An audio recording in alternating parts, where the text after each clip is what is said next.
Howdy to everyone. Welcome to the show. My name is Israel, and you're on Forward March. So, you want to get a job out there post active duty military? Well, here are the top 10 military skills that boost civilian careers. Going from 10 to 1. This is a list compiled by Northeastern University, FDM Group. This is a talent organization, and Indeed. So this is where I got the information from. And here we go. From 10 to 1, integrity and responsibility, why it matters. Managing high value assets and classified information. Finance, okay, civilian application, finance, security, or government roles. And so here is where all these, and I kind of briefly looked through all 10 of them, but so here's where veterans at times, and I only need to look at what I did wrong to look at, or to determine where I could have done better in highlighting my military career and then translating that into a metric or capturing it on a document, which is the resume. And I could have done better. Um, However, it took me a few times, a few iterations to refine my resume. And then, and again, right? So the resume, I should say, and again, but the resume is only for you to get an opportunity to maybe get an interview. The interview is a whole different thing. But on paper, you need to be able to capture your military achievements or capture your military work history and translating that into what a civilian job is looking for or needs, or to align your skills and experience, education with what you're looking for. And so back to the list. So a veteran trusted with classified intel can excel as a financial analyst, ensuring compliance with regulations. So yes, so you're entrusted with a lot of information, a lot of equipment, high value equipment, dangerous equipment that can potentially, um, do damage on the battlefield, and even your personal assigned weapon, or you have a crew assigned weapon, or you have a vehicle, a truck, a combat platform, whatever. The level of responsibility for an 18-year-old um, in the military versus someone that's 18 years old somewhere else. I mean, it's disparity there. So you need to one thing that veterans need to do better is capture that information, or capture that experience. Um, and there it is, right? How to showcase, highlight roles involving accountability, like managing sensitive equipment or leading with ethical decision making. And it goes to a lot of the values uh, that are instilled, the discipline and things that are instilled in military service. So, okay, planning and organization. Why it matters. Military operations require meticulous planning from mission prep to resource allocation. Civilian application, event planning, project coordination, or operations management. So there's one of the things that I did the last unit that I was in, active duty Army, the operational tempo was something fierce. He had multiple units all over the place. I was part of a striker brigade, and I was in the S4, the logistics side, and there was multiple units training all over the world. Civilian application. The amount of moving pieces and parts and people and transportation and the things that are going on all simultaneously to support even the simplest of functions within the military is off the charts. Right? The ability to manage all those things going on at once and capturing it, and hey, well, we're here at the motor pool. Okay, now we have to go fire weapons, and we got to go qualify. We need the ammunition. We need the clearance to go fire the range. So all these, even the smallest and mundane tasks, that there requires a lot of coordination, planning, with either your sister company, sister brigade, and so as someone gets promoted, so that plate of planning organization gets that much bigger. So, um, and how to showcase it. Detailed planning and complex operations like develop logistics plan for 200 personnel exercise completed on time and under budget. So, I mean, that's a vanilla how to showcase, but it just gives you an example of just one example of probably many that veterans done, helped, planned, coordinated, executed, whatever you want to say. Um, so that's planning and organization. Number 8, emotional intelligence. Why it matters. Military service hones self-awareness, empathy, and conflict resolution, key for managing diverse teams. Civilian application management, counseling, or sales.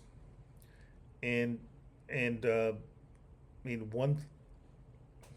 the one thing that comes with emotional intelligence is really through a series of evaluations and just maturing in the in your career, you notice what you're hopefully you notice what you're really good at and what you're not. And so having that self-awareness, where you at times could do better or struggle, and sometimes those your evaluations can be a little brutal, or they can be good, or they can be fluffed, or you can disagree with them, whatever. I've had some really good sessions where my supervisor would say, and this is throughout my military career, we're like, hey, this is what you're good at, this is where you can improve. And I agreed with most of it. And so, I carried that. Um, I carried that forward to my civilian side. And one of the things that you're forced to do, even in the smallest of groups, is that conflict resolution. One of the duty assignments that sticks out on my mind, my first one in the Army, was when I got sent to the Republic of South Korea. And so I was in 2ID, 2nd Infantry Division. I was a mechanic, wasn't a very good one, but I was a mechanic nonetheless. And there was an area, well, which I didn't know, but I'll back up. There was two soldiers in the same team, on the same team, that had some beef. I don't even know what it was, because it was like my second day there. And the squad leader is a corporal. He said, "Y'all need to take that in the back."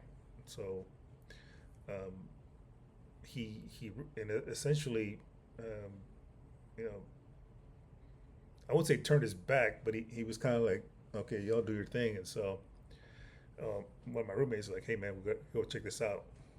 You got to make sure that they don't get carried away." And so they went back. There was a little area in a motor pool behind like a shed. Camp Stanley it was. It's no longer there. Well, it's there. I went back almost 20 years later, just to retrace my old steps, but it's really a shell. Camp Stanley is a shell of what it once was. Anyway, back there at the motor pool, and these cats went at it.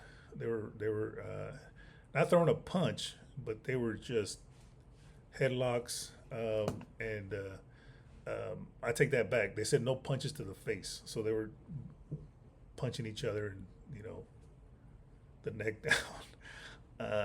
And then it didn't last very long. Just kind of both got tired. They were kind of more wrestling than anything. And then after that, they were good. And I guess de-escalate tensions. I don't know if you look at their example, a squad leader who de-escalated tensions among teams members can succeed as a manager, fostering a positive workplace culture. You probably can't do that now. I'm certain that you probably shouldn't do that now. Just have two coworkers that aren't getting along. Like, hey man, y'all got to handle your business. Can't do that. But it leads me to the emotional intelligence that that conflict resolution is at times can be hard to capture on a resume, but it is something that you can, if you get the opportunity to speak to in an interview, is huge because those soft skills, it's it's it's. I think it's more of an art form um, to resolve conflict among coworkers. There is some skill, but it's an art form to create that team. So anyway, discipline and work ethic. Why it matters. Military life instills punctuality, dedication, and a mission critical mindset highly valued by employers. Civilian application, operations, manufacturing, or finance roles. Example, a logistics specialist who ensured timely supply deliveries in austere conditions can excel as a supply chain coordinator meeting tight deadlines. And so then in all of these, a veteran has probably done it in extremely tough situations where lives mattered, or in training environments that potentially, even though maybe not hostile, but people could probably get hurt. Moving trucks, um, traveling, coordinating this, loading equipment on the railhead, um, conducting preventive maintenance, even just small tasks like that. And but getting back to the discipline and work ethic, there's sometimes people need, and there's different types of people. Sometimes people need someone to remind them, hey, you got to be here, you got to do this, you got to do that. And some people are self starters, where they can motivate themselves to stay fit, be knowledgeable on the equipment that they have and that they use. Um, their ability to seek out, like, knowledge or promotions, right? And all these things, it's just different. There's different people, but this work ethic, like, hey, we need to be able to stay at work or on the mission until it gets done, and um, don't sell yourself short as you're going through all the things that you've done, the places you've been, the things you've accomplished. Um, Make sure that you even just start writing down. Hey, I remember I went to training, did this, or we supported on this mission. We supported this, or we deployed here. Whatever, all that work that you did or do, even on a daily basis. Right? Make sure that you capture that. How to showcase, highlight consistent performance under demanding schedules, like maintaining 100% accountability for equipment during deployments. Yep. Yep. Technical expertise. Why it matters. Many military roles involve advancing training in AIT, mechanics, or engineering directly applicable to civilian tech jobs.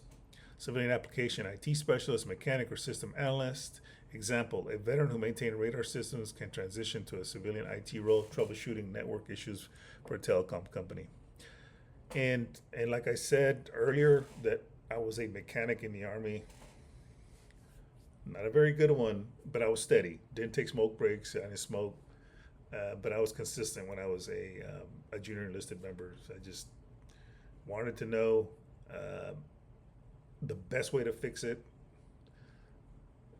and you know, didn't I wasn't knocking out these jobs at a high rate of speed, but I was steady. But whatever occupation you held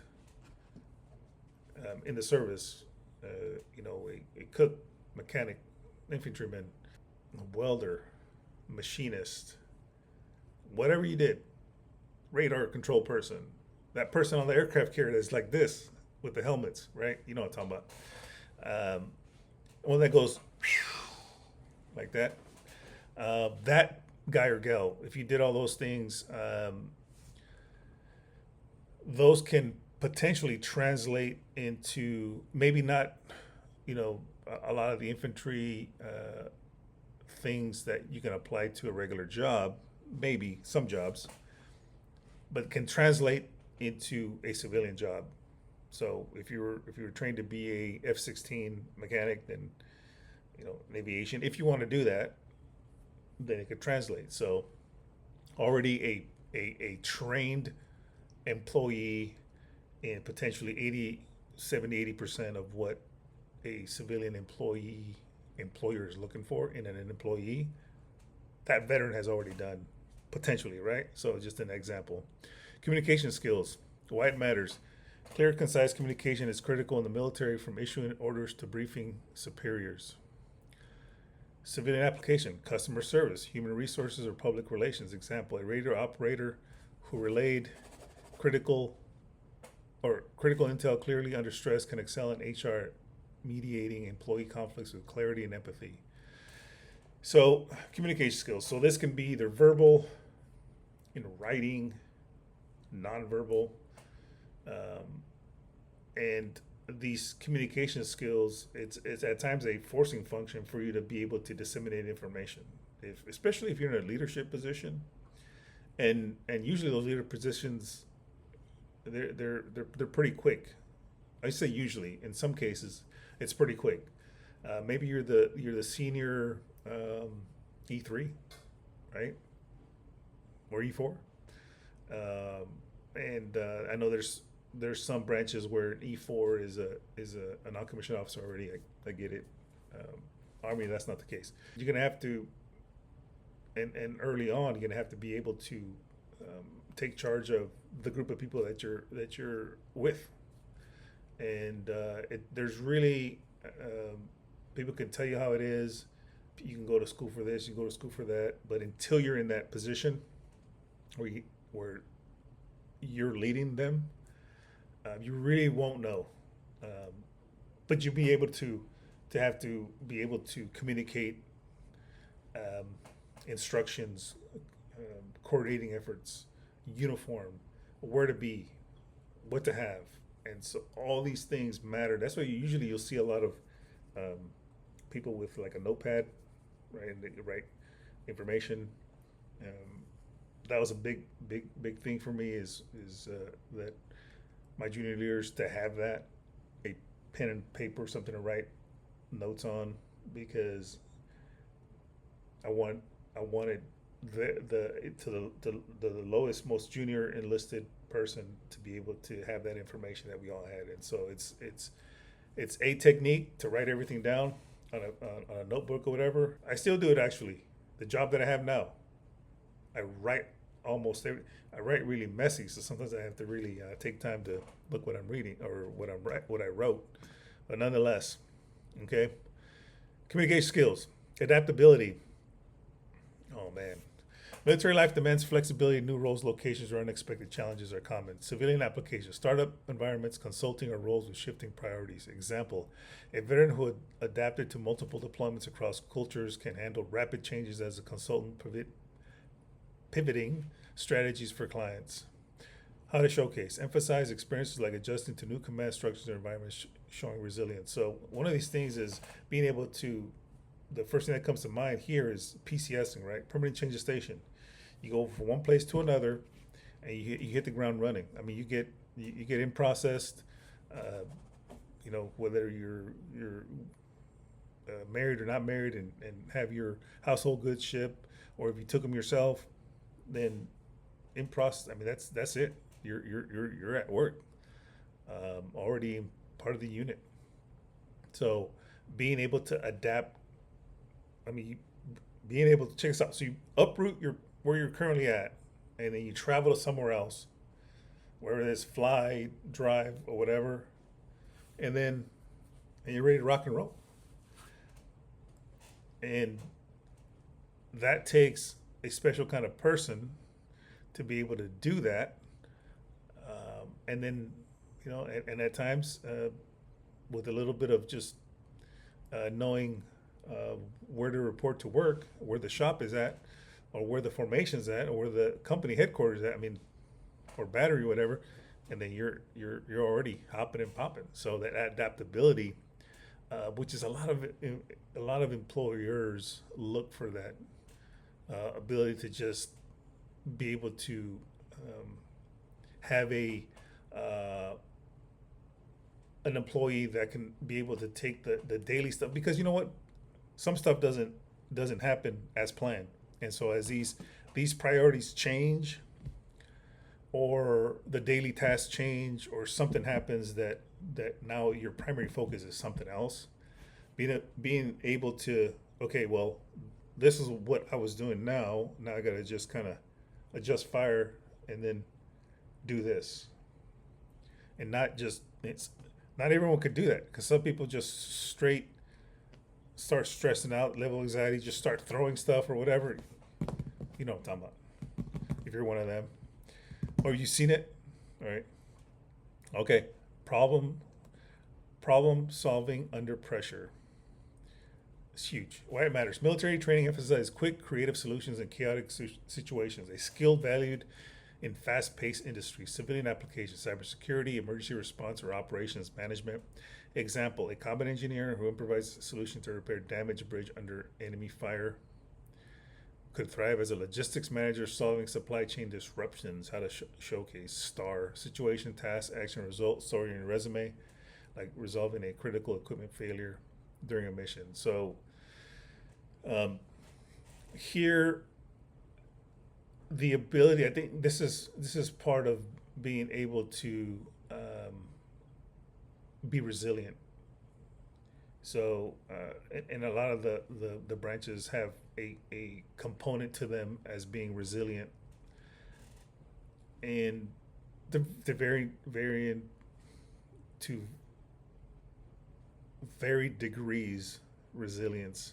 A veteran has the ability to be able to make these decisions, and not just mundane routine, like in a very sterile environment where nothing happens out of the ordinary, like everything goes as planned, nothing hits the fan, and you're able to make these decisions. But what if this individual employee is able to make decisions in the most demanding and grueling environments? Minimal sleep, minimal rest, minimal resources, on the fly, make these decisions. Like, oh man, like, wow, we got to deploy in 48 hours, or we got this training mission, somebody's sick and you got to replace somebody, now you got to go. So all these things that veterans have to deal with. Now you're on duty because so and so, now you're on duty because so and so got a DUI, or now everyone's got to come in on a Saturday because this or that. Like, so I can go on and on. However, problem solving under pressure, make sure you highlight your ability to do that. Teamwork and collaboration, why it matters. Military operations thrive on cohesive teamwork, often in diverse, high-pressure environments. Roles requiring group dynamics like sales teams or healthcare units. Example: a veteran who coordinated with multiple units during a joint operations can excel as a team leader in a corporate setting, ensuring departments align on goals. How to showcase: highlight experiences like organizing a squad for a successful mission, focusing on communication and trust building. Before I lose sight of number 3, I'd go back on use the STAR. That's exactly what I use during interviews, is the STAR method. The situation you were in, the task that you had, the actions I took, and the results from my actions. That has helped me a lot, and I could probably do an interview one, like best tips, and I may or may not have mentioned it. I know I didn't mention it in this episode, but I did mention it in another one, and I have 8 jobs since retiring, or I have had 8 jobs since retiring in 2017. So I've had my fair share of resumes of rejection and interviews. So that's where I come from, right? Or that's where I'm coming from, is with that knowledge of doing that. So anyway, teamwork and collaboration. It is one thing that I've noticed is at work is sometimes people who are in management roles and leadership roles can do better, is that teamwork and collaboration. Like, who needs to know? How can I get this, 5 or 6 people together, or maybe these 5 or 6 decision makers together,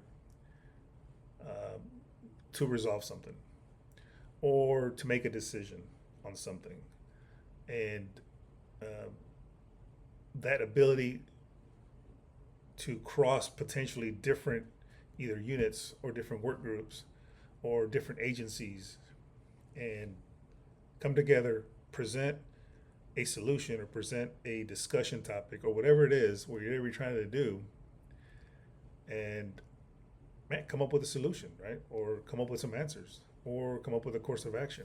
Whatever you're trying to do, at times you got to really reach across the aisle and get those other folks involved, and be able to do that. Man, you can make your boss a lot of money with that ability to do that. And so, on to number Juan.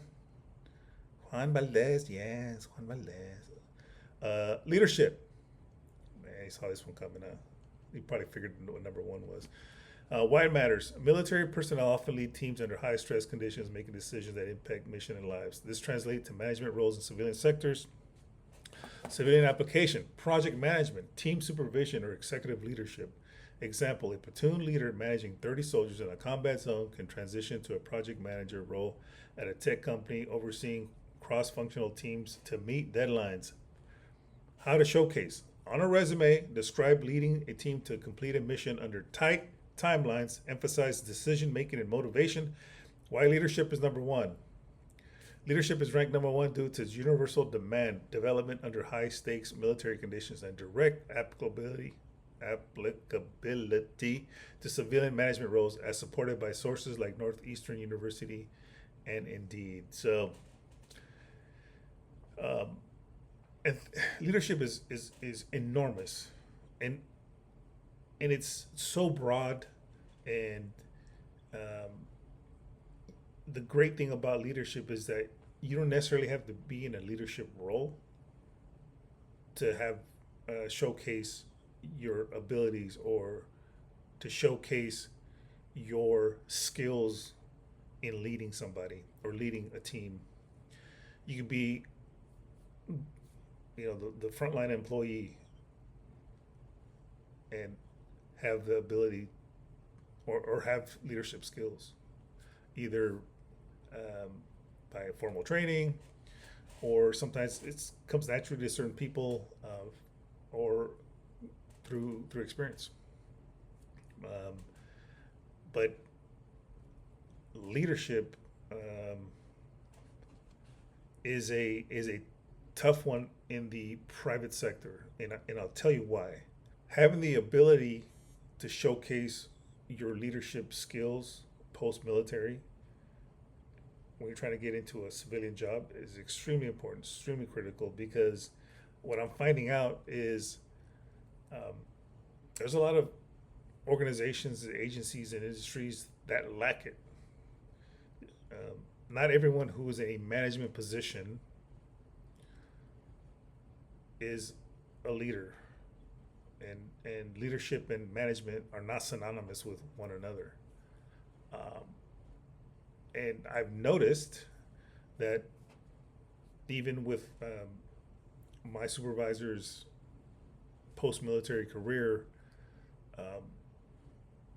they either haven't been really, they're pretty green at times. I've had some supervisors that I can tell weren't comfortable leading, and it was evident to me. But I mean, I would help them out when I could and stuff. And but at times that type of coaching, I guess, isn't well received if it's coming from someone that you're supposed to be, they're leading. So I was pretty gentle with that. This is just more as I see opportunities, I would kind of coach them up. But leadership is extremely important, and it's one of the things that if you ever do get in a resume, if you ever do get an interview, you need to highlight this. Don't sell yourself short. Really rehearse what you're going to say, what you're going to do, the examples, And like I've said before, it's something that when you're showcasing your leadership skills, it shouldn't be the first time, or it shouldn't sound like it's the first time you're saying it. Then versus a question, it shouldn't sound shaky. It's you got to sound confident. Once I look at my military career, I find it rather easy to see many and many and many examples of leadership in my career. Now, I haven't made all the right decisions. I'm not saying that. I'm just saying that I'm only going to highlight the good ones, um, where I felt I had a very good impact and influence on those around me. And so that leadership, hone in on that one. I believe the other ones are important as well. However, there is a void in the civilian sector of good leadership. I mean, they're out there. I mean, they're good, great CEOs and great supervisors and stuff. However, there is really no comparison to the amount of leadership opportunities and training and experience that a veteran has went through in their career, to those their counterparts in the civilian sector. I'm not downing anybody in the civilian that never joined or anything, but as a veteran channel, man, what am I do? Come on now. But there it is. That's all I have for you. I mean, like, if there's one skill that you have thought was the most important one that you learned while you were in, just share that. Or if there's one skill that you felt maybe was not on this top 10 list that you wanted to share. And I know there's more.